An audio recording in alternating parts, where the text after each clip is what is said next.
আওয়াজ শুনে নিশ্চয়ই বুঝতেই পারছেন যে ফুচকাগুলো ঠিক কতটা পারফেক্ট হয়েছে। শুধুমাত্র 1 কাপ আটা আর হাফ কাপ সুজি দিয়ে যে এত সুন্দর ফুচকা বানানো যাবে, তাও আবার একদম দোকানের মতো, ভিডিওটি না দেখলে বিশ্বাস করবেন না। তো চলুন রেসিপিটা দেখে নেওয়া যাক।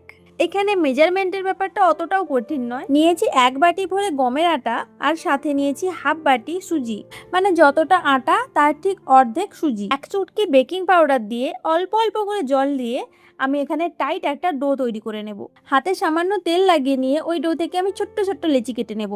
এরপর একটা একটা করে লেচি নিয়ে ফুচকার আকার আমি প্রত্যেকটা বেলে নেব।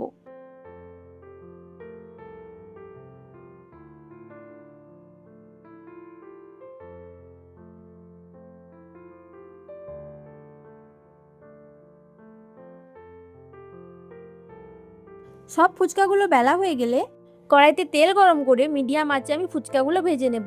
আপনারা দেখতে পাচ্ছেন যে প্রত্যেকটা ফুচকা খুব সুন্দরভাবে এবং পারফেক্টলি ফুলছে।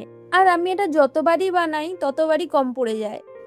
বাইরে 20 টাকা দিয়ে 4টা ফুচকা খাওয়ার থেকে বাড়িতে বানিয়ে খাওয়া অনেক ভালো, তাই না? বিশ্বাস করুন, অবিকল দোকানের মতো হয়েছিল। আপনি বুঝতেই পারবেন না যেটা দোকান থেকে এনেছেন নাকি নিজে বানিয়েছেন।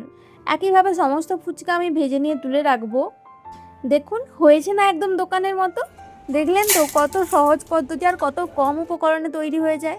বাড়িতে অবশ্যই ট্রাই করবেন। টাটা।